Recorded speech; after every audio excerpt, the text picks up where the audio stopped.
Alors, il y a des gens qui disparaissent du jour au lendemain. Pas de message, pas d'explication, et toi, tu restes avec 1000 questions.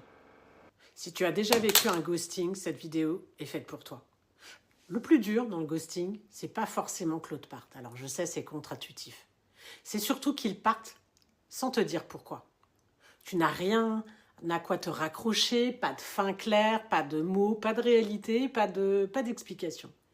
Le ghosting, c'est une rupture qui est sans récit. Et sans récit, du coup, ton esprit tourne en boucle. Tu te poses énormément de questions.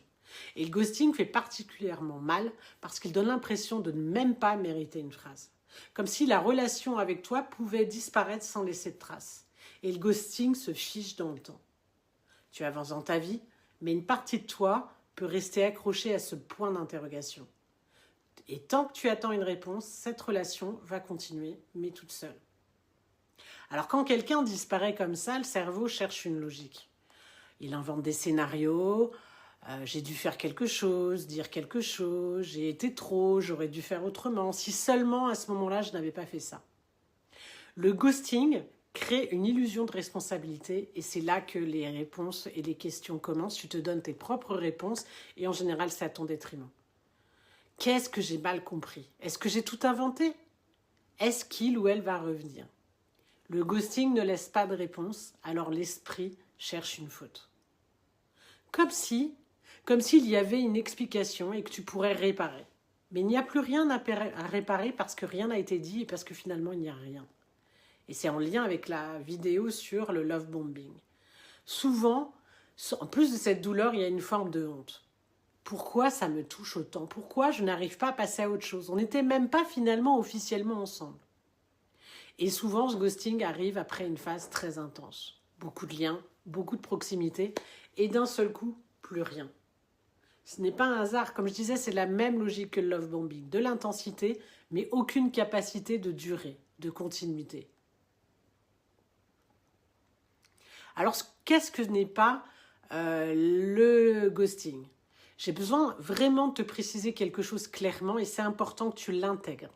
Le ghosting n'est pas un manque de valeur de ta part.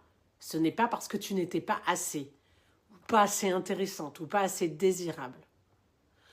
On ne ghoste pas quelqu'un parce qu'il ne vaut rien. On ghoste parce qu'on ne sait pas faire face. Et le problème, c'est l'autre.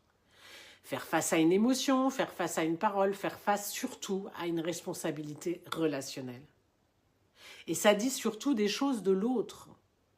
Ghoster quelqu'un, ce n'est pas toujours être cruel. En tout cas, la personne n'a pas l'impression d'être cruelle. Mais c'est toujours être incapable d'assumer une relation jusqu'au bout. Et puis parfois un certain jean-foutisme et égoïsme. Tu peux nommer simplement les gens qui veulent éviter le conflit, qui ne veulent pas décevoir, beaucoup d'immaturité émotionnelle, difficulté à dire stop alors que ce serait qu'une phrase. Certaines personnes savent entrer dans une relation, mais ne savent pas en sortir de manière juste. Je ne leur trouve pas d'excuses, bien au contraire, je déteste ça, mais c'est une limite de leur part. Et ce ghosting isole beaucoup parce qu'on n'ose pas en parler, souvent on en a honte encore une fois. Comme si la relation n'avait pas assez existé pour que notre douleur soit légitime. Mais la douleur, elle est souvent ailleurs. Et après un ghosting, il y a souvent une tentation très forte, celle d'écrire, celle de relancer, celle d'avoir une explication. J'entends souvent ça, mais on ne peut pas ne pas parler comme ça, il va me le dire. Et souvent, c'est pas parce que tu veux l'autre, mais c'est parce que tu es tellement mal que tu as besoin de faire taire cet inconfort. Le problème, c'est que relancer quelqu'un qui a disparu te remet exactement à chaque fois dans la position toujours la plus douloureuse qui est d'attendre. Le silence de l'autre ne se répare pas par un message de plus. Donc il faut arrêter d'attendre une explication. Il y a une chose qui fait très mal mais qui libère énormément. Accepter l'explication ne viendra sûrement jamais. Accepter que l'explication ne viendra sûrement jamais.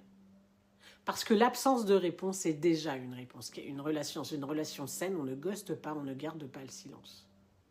Et ne pas transformer ce silence en verdict sur toi. Le silence de l'autre ne dit rien sur ta valeur.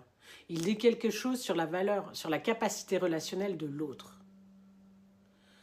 Revenir à la sécurité et pas à l'intensité. Après un ghosting, beaucoup de gens confondent le manque et l'attachement. Ce que tu cherches, ce n'est pas l'autre, c'est la sécurité qui a disparu, c'est la stabilité du lien de l'autre. Ce qui apaise, ce n'est pas de comprendre l'autre, ça va être de te comprendre toi et de revenir à toi. Le ghosting laisse une trace parce qu'il coupe le lien sans clôture.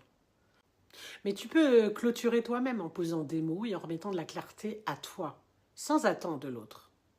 Alors, si tu veux comprendre pourquoi certaines relations vont très vite et s'arrêtent sans explication, je t'invite notamment à regarder la vidéo précédente sur le love bombing. Le ghosting fait mal parce qu'il laisse une histoire ouverte alors que c'est à toi de la fermer finalement.